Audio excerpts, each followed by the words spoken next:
You're listening to Science and Saucery, a show dedicated to adding life to your years. And now your hosts, registered dietitian Juliana Hever and scientist Ray Cronice.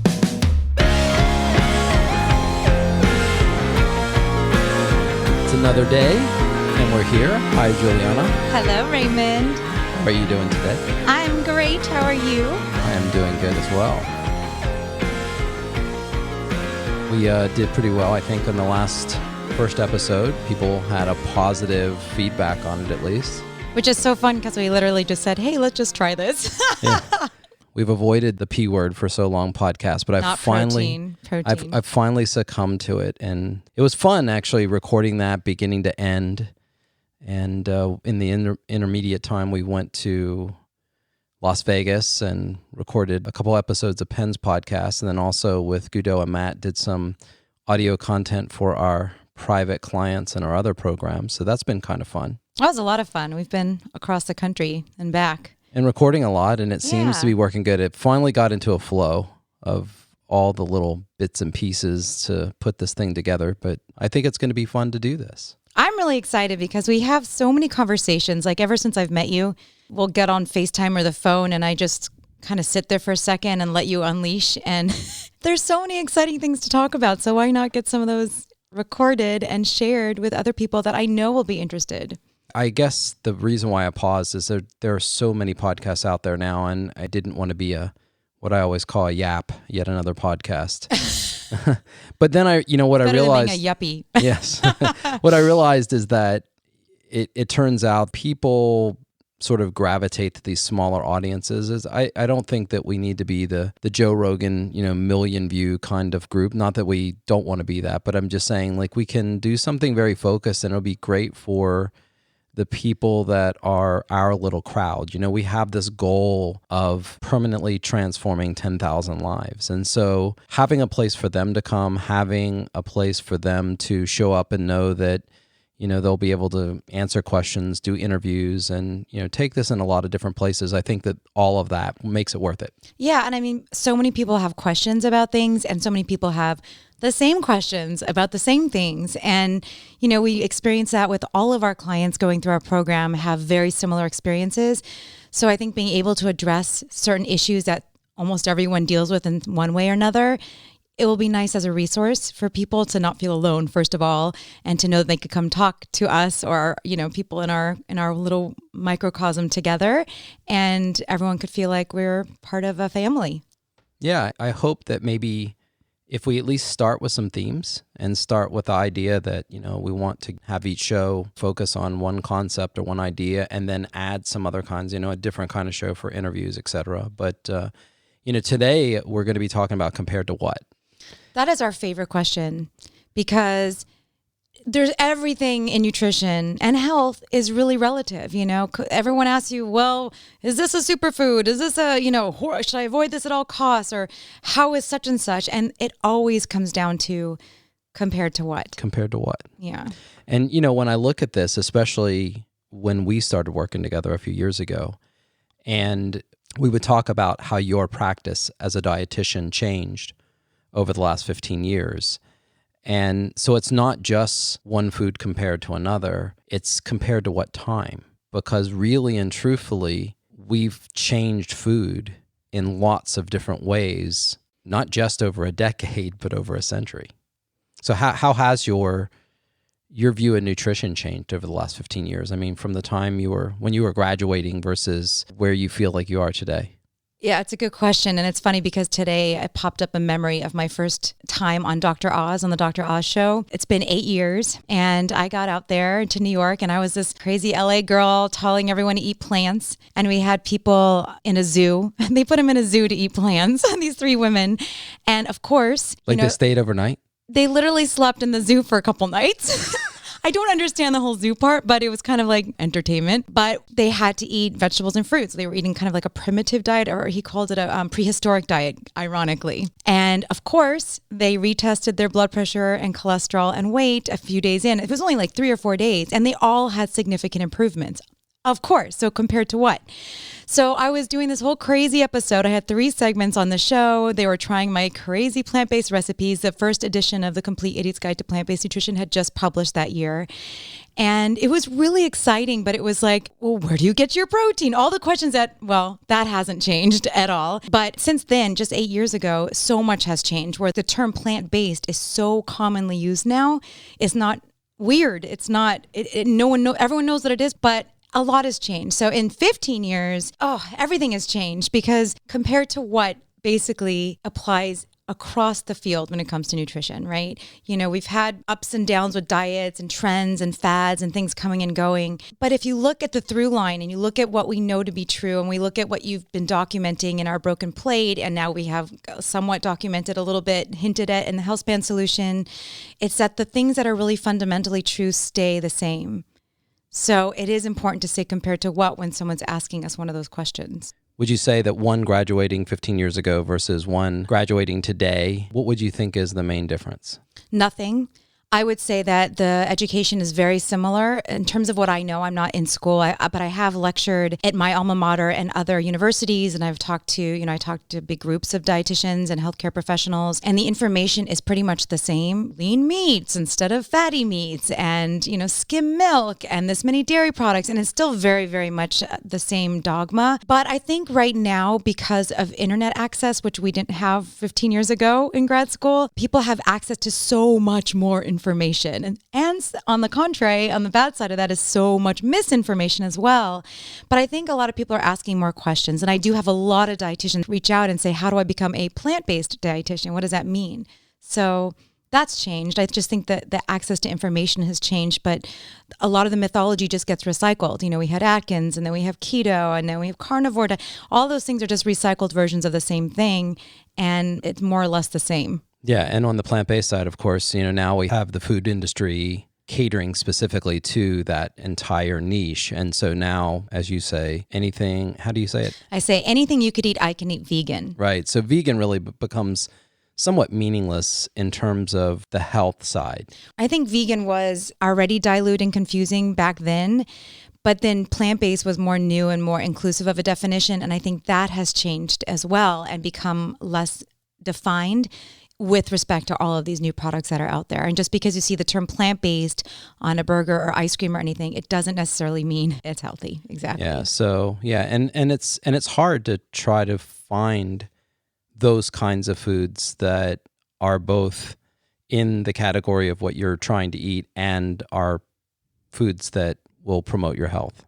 Right. And that's what we're trying to help people understand. And, you haven't been at it for 15 years, but you've been at science for decades. And what has it been, 10 years since you went down this path and really delved into health span and longevity? So how has your view changed of food over this period of time? Yeah. So it's interesting because I can say with certainty that I would never have chosen this way of eating just on my own. This was something that was a combination of really wanting a certain outcome in health and trying it very, very prescriptively, eating several different ways and failing until I got a way that succeeded. And then even then, because it's not ideology for me, I went back and started eating in a different way, and my old symptoms came back. So one of the things that I think has changed a lot, certainly internally, one of the things that have changed and something that we connect on was this idea that, protein, carbs, and fat aren't food groups. So when I look at the literature and I listen to the confusion, or I see a post on, see a tweet and a thread of, people debating on Twitter, it's not surprising, but it is unfortunate that so much disagreement really comes down to the idea that we're not categorizing foods in a small enough grouping where they are what we would call isometabolic or of similar metabolic consequence when you eat them. So, I think anyone would probably agree that drinking apple juice and eating an apple isn't metabolically similar, even if they're the same amount of calories. And I mean, similarly, eating, pork chop versus, lard or some, version of that is probably also not going to be metabolically equivalent.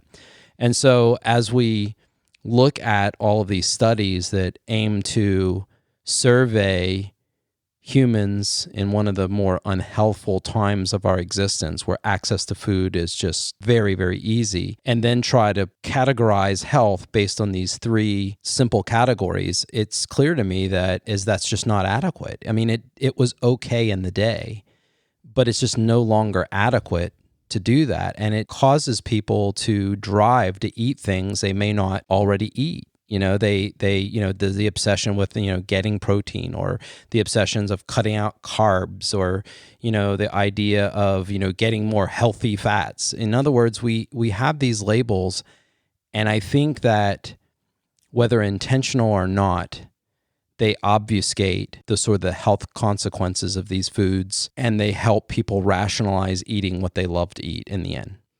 Oh yeah, because you can literally interpret this information in any way you want. And they do, and people do. And it's worse than that, worse than it not being adequate, or maybe the worst part of what you just said is that it is so confusing. And, when you could make a fast food burger sound healthy because of the amount of protein you're getting, and actually justify it because my nutritionist told me I need to have this much protein, this is really problematic because you're leading people down really slippery slopes, but justified. And, it makes it even harder. And I've seen so many people just say, forget it, doesn't matter anyway. Next week, they'll tell me that it's good for me. Yeah. And what ends up happening, I think, is that we end up, again, justifying things that we may or may not have come to a solid conclusion that we should eat. We may justify them in terms of these smaller definitions. And when I look at this from a health span perspective, ultimately, what we learn from the literature throughout is that dietary restriction without malnutrition is the dietary intervention that has worked on nearly every organism tested, from yeast to primates. And yes, there are going to be some pharmacological interventions that make a big difference, but those work, and so less is more. And having a constant reminder or justification that I'm eating this so that I can get my vitamin D. I'm eating this because I need vitamin K. I'm eating this because I need vitamin A. I need to eat this because of vitamin B12. In other words, this drive, and this really gets back to, to your question as well, isn't it kind of focused on sort of overcoming deficiencies, which were probably more prevalent 100 years ago? Raymond, I mean, that has not changed either. And that literally the entire education in nutrition is based on a fear of deficiency, period. In fact, it's always err on the side of get enough, just get a little bit more just in case. And even if you look at all the averages and all the Institute of Medicine data, all of that stuff, it's based on averages. There's no major calculation where this is exactly how much you need to survive and you need to have this amount every single day. It's like we've taken that grossly out of proportion, and people are on a mission to get enough. And that's why we have supplements and bars and protein powders that are fortified with 1,000% of this vitamin and that mineral. And it's like more is better. But just because something is good doesn't mean more is better. And exactly, we've only seen health span extension in everyone tested with dietary restriction. And that's what I've learned the most in 15 years, especially since working with you. In fact, exclusively. Yeah, that's when it started, was when I began working with you and really digging into this health span information. And it was mind blowing because, oh wait, what? I don't have to sit here and calculate everyone's, exact micrograms of blah, blah, every single nutrient every single day and make sure they're getting more and more and more and teaching them how to get more. Because I kid you not, on a daily basis, I get emails, more than one, on a daily basis saying, I'm concerned I'm not getting fill in the blank nutrient. Can you help me? But how many cases of pellagra have you treated in the last decade? Zero pellagra, zero scurvy, zero rickets, zero. There are no diseases of deficiency right now that you're dealing with. That I'm dealing right. with. And 2011, overnutrition surpassed undernutrition or malnutrition around the world. That's crazy. That's crazy. Right. You're way more likely to die and be sick from overnutrition right now. So we've been doing a lot more press with the book coming out, and just in general with interviews, what's the most common question you get when you're being interviewed? 15 years later, I kid you not, where do you get your protein? And then it's followed by a series of nutrients, always protein first and foremost. Then sometimes we get calcium. We often get iron. It's always about this fear for deficiency and how can you survive on plants. And what we have come together, Raymond, and we now say, and I say this in pretty much every single talk I give around the world, no matter which audience, particularly important to the healthcare professionals, is that after 14, 15 years, I am no longer trying to defend the adequacy of a plant-based diet. In fact, it is because of what is limited or slightly lower in what we see in a plant-based diet. That is why, at least part of the myriad advantages seen with this diet in the literature. Yeah, I'm just shocked. Even if someone chooses not to eat this way, I can understand that. And you know, let's face it, Ansel Keys lived to be 100 and he didn't eat this way. So it's not an absolute. This statistically gives you an advantage, but it's not absolute. But even if someone doesn't, the idea that they believe or fear or say you're going to be deficient in this or you're getting too much of that, or it's really amazing to me that people today, especially in the medical community, would even pause with someone coming in to do a plant-based diet. And I mean, we've seen this with clients before. We've seen clients that go to their physician. They've lost, what was this last time? Lost 50 pounds. 50 pounds. Normalized all of her cholesterol profile. It looked beautiful on paper. Like everything was perfect, crystal clean, like complete transformation. And the doctor has the audacity to accuse her of having an eating disorder and being low or potentially at risk for sodium deficiency. What Sodium. is that? What? It's kind of crazy. Out. Yeah. So, you know, when we look at this concept, especially in the press where people, you know, obviously conflict and confusion sells. So it's clickbait. And we know that that's kind of where the media has gone, at least, you know, actually social media too. We all like getting clicks and likes. So, but the other side of it is, you know, again, these headlines and everyone being cautious that somehow you have to plan a whole food plant-based diet differently than you have to plan eating fast food every day. I love those memes that have the people hanging out at, you know, McDonald's or Burger King and they're eating burgers and fries and they're looking at their friend and going, a vegan, where on earth does she get her protein or whatever? You know, it's like, who's saying what to whom and compared to what is what exactly the point of what we're talking about. It's compared to what? The people that come to us that are eating a standard diet, and if we gave them nothing but, I don't know, potatoes, they would do a lot better than eating the standard Western diet. But it's shocking the way people perceive it. And it is shocking the way people perceive how much they need to eat. And I would love to ask you, Mr. I've gone 24 days without food on water only. He loves to tell everyone, which it's impressive. You do get bragging rights on that. But like, what goes through your mind? We have people telling us all the time, well, I'm hungry. What is that? What do you feel when you hear people complain about that? Well, it's just really interesting. You know, well, first of all, recently I got to experience it again. So for probably the last 6 or 7 years, but since I started eating once or twice a day, this concept that I have to stop what I'm doing and eat has kind of vanished. So I'm in a situation where I can just work and I don't have to stop to that. And it's not that I'm wasting away. I mean, I have, you know, probably extra 7 or 8 pounds that I need to get rid of right now. So it's not like I'm wasting away on that one meal a day. But what's really interesting to me is that when we were doing the cookbook and I suddenly was eating all of these amazing recipes, we were making like 3 or 4 a day. And then, you know, after that finished, after say 6 weeks of us really eating a ton of food. We didn't want to waste it. I know, but still, we ate a ton of food. But anyway, and it was delicious food and it was healthy food, but still, during that period, I got to the point where I actually was feeling that discomfort. Like I would start thinking at 10 a.m., I wonder what I'm going to eat today. And it actually was unnerving and uncomfortable. So I would say that if you would have asked me this 6 months ago, I would have completely poo-pooed the idea of having to, you know, that you define your whole life around eating. And I guess I was reminded, and that was a good thing, reminded that it actually is something that you adapt to. So eating less frequently is something you become more comfortable with.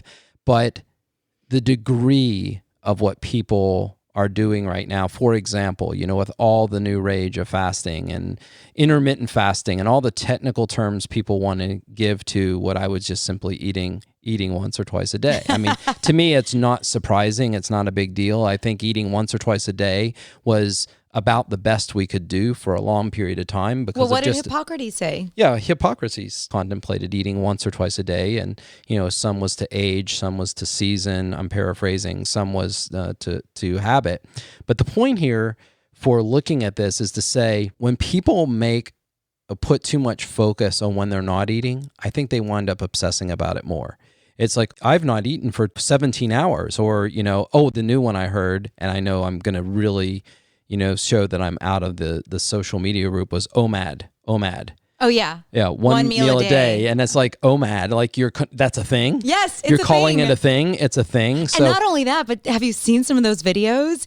Like people make a whole deal and they have like a day's worth of food in one meal and they try to stuff it all down. We create these obsessions. So when, back to the question you asked me, is the obsession, I guess I pause because I would hate my life now to be defined around food. I'd hate my life to be defined in such a way that if I didn't stop what I'm doing right now and eat, then, everything goes to crap. So I love the fact that I have that flexibility.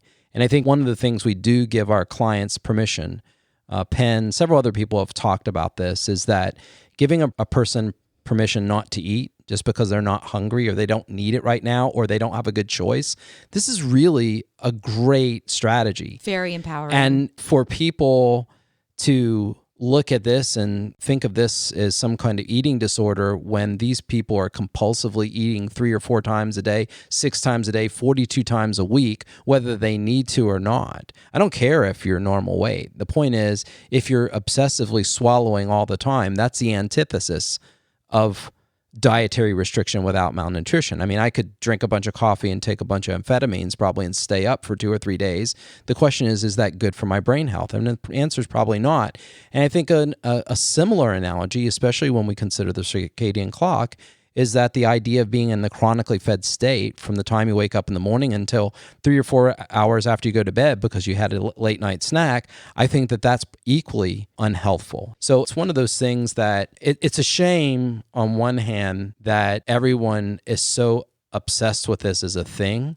But I guess the upside benefit is that now compared to even 5 or 6 years ago or clients I was having 7 years ago, the idea that someone's eating once or twice or they're skipping a day, for example, because they're not hungry or they're flying across the country and there's no good choices for them. And rather than pack everything, just eat when you get to your destination. The idea that that's way more socially acceptable, or someone saying, I'm not eating. I mean, now today you can say, oh, I'm still fasting, and probably half the people at the table go, oh, really? And they'd all get out their app and show how long they've been. So that's kind of the good side of it. But the bad side is to be constantly obsessed with when you're eating and when you're not. And maybe to put another fence around what we're talking about, when we talk about what we're eating, when we're eating, obviously that's the most important, because probably someone can eat more frequently and be in the fed state more times a day if they're eating a diet that's not naturally restrictive in certain kinds of nutrition. And I know in the very beginning, especially when the publisher originally came to you to do, I think it was the Idiot's Guide or Complete Idiots. I think we went from Complete Idiots to Idiots to now it's kind of a subtitle, right? So anyway, but when they came to do that, the original book title, wasn't it the Vegan? Yes. So I've always wanted to write a book. My mom told me, oh, you're going to write a book someday. And it just was a seed in my head, but I didn't know when that was going to happen. And one day when I just started doing this plant-based nutrition stuff and I was teaching it a little bit here and there. And I started my website, Plant-Based Dietitian. This agent found me, our beloved Marilyn, found me and said, hey, would you want to write the book, The Complete Idiot's Guide to Vegan Nutrition? And I was like, oh, here's my opportunity. I get to write my book. Of course, I called my mom right away. So I had to basically do a table of contents and kind of, interview for the job because I hadn't written a book before. And I got the job. But I started writing the book and it really bothered me from the moment I signed up. I agreed to this, to call it vegan nutrition, because I'm not vegan when it comes to nutrition because I'm a dietitian. I'm not an ethicist. I'm not someone that's an expert in any of that. And I'm not judging anyone for any of the decisions they're making on what they're putting on their plate, except in terms of what's healthy and what's optimal for them. And I liked the term plant-based. I had been working with T. Colin Campbell. I was teaching his course at the time, and he pretty much coined the term whole food plant-based. And I like that because that was a more inclusive term. That's why I called myself the plant-based dietitian. And it was starting to kind of happen. Like you could start to hear people talking about it. Forks Over Knives was about to come out. Dr. Esselstyn was just on CNN with Sanjay Gupta talking about a plant-based diet and reversing advanced stage cardiovascular disease. And it took out all of those other elements of veganism and the ethics behind it, which was good for me because all those are wonderful reasons to do this, but I needed to focus on what I wanted to focus on. And I really thought that this would be more palatable. I thought that the word plant-based would be more palatable to the public. And so I made a big petition to my publishers and I said, I really want to change the title to plant-based. And Marilyn's like, oh, honey, they don't do that. They don't change the title at this point. It's way too far. But I wrote a whole thing and why and all these things that were happening in the social environment right now. And they agreed. They agreed to change the title. And it ended up being their number one best-selling Complete Idiot's Guide for, I think, 9 months. We got it to top 100 of all books on Amazon for 6 full days. That was pretty exciting. So I think it was a good thing because it opened up that world to people that may have not been so open to it or accepting of it beforehand. So yeah, so maybe in a 2-part kind of follow-up, what's the difference between vegan and plant-based for you today? And how does that difference changed over the last decade? Because it seems to me it's more important to differentiate today than it was then. 100%. Good questions. And the other reason, besides the whole ethical component to it, is that, when someone says, I'm on a vegan diet, it means I do not eat animal products. But it's an exclusive definition. It's what you don't eat. Plant-based, I eat a whole food plant-based diet, is inclusive. It means I eat vegetables, fruits, whole grains, legumes, mushrooms, nuts, seeds, herbs, and spices, especially when you say the whole food plant-based. But again, over the last, especially, 4, 5, 6 years, but especially the last couple years, wow, has that term plant-based been evolved or devolved or changed or dilute? I guess the best word is dilute. And now it doesn't mean that much. And again, you can get these there are so many plant-based ice creams on the shelves. Vodka's potato-based. Yay, baby. Cheers. Yeah. And so it doesn't really say as much anymore. And that's why I'm really excited that we have the food triangle to define it more clearly. We have, I love using HealthSpan diet. I'm really excited that our book is called HealthSpan Solution because we don't even have the word vegan in the book except for about a couple studies referenced or something. Yeah, that I think it's in a chart or two. But yes, that's really not what it's been about. In fact, without having, focus on plant-based or vegan, we're really talking about HealthSpan, because, let's face it, whether you're exclusively eating plants, whether you're eating, on the other side of the spectrum and eating on the left side, kind of a Paleolithic diet, the idea that you're primarily eating a certain way and there are some deviations, those things drive more of the end results, I think, than just trying to give it one label and then going searching for that label in a gathering hunting way at the grocery store or the restaurant. Because I would suggest, to me, eating in a restaurant versus eating at home are two totally different things. It's very, very difficult to eat healthy in a restaurant today because it's highly adulterated. It's celebration. It's like, turning it down at a rock concert. Why would you do it? To protect your ears? The point here is that, I think, in terms of the concept of moderation, it becomes more difficult when you define your diet as eating animals and not eating animals.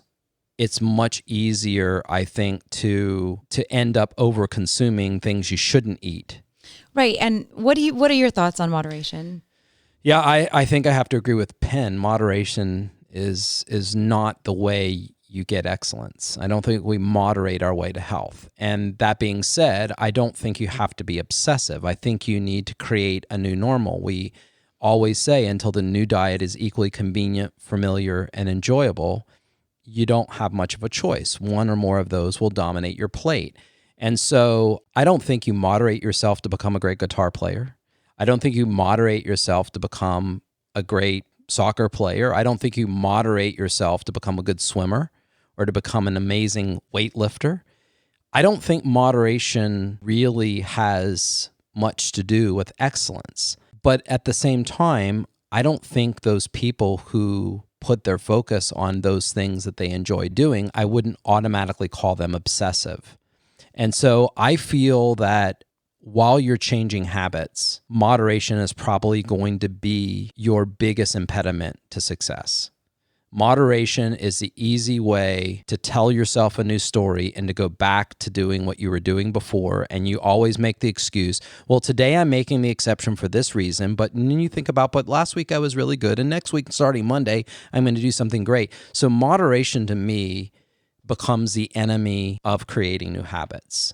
And I think that it's something we really have to dig deep on. And why does that become important, especially with how we got here from the conversation of vegan versus plant-based or whatever diet that you're on, is because food industry is not evil, but they're marketing to moderation. They're marketing to that decadent treat that you deserve. You deserve it.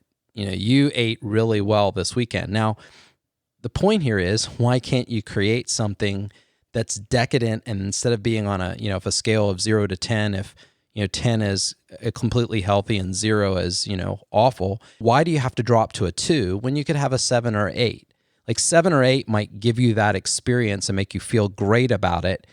And at the same time, you don't have to moderate to do that. And then every now and then, if you want to blow it out and have whatever you want to eat, if it doesn't compromise with something that you've said, or if you don't have some, for example, people who probably are allergic to shrimp or allergic to nuts probably shouldn't eat them in moderation. They probably should avoid them, right? So there are some exceptions to that, but certainly while you're changing, and the people that we want to inspire, those 10,000 people that we talked about, I think compared to what, and maybe wrapping that up or summing that up, I think we really need to do a better job at sort of avoiding moderation, really living very closely to what we decide we're going to do for enough period of time to know that the results are real, that the results are something that we can repeat, strive for excellence. Right, yeah, so strive for excellence. So I think that might do it for today.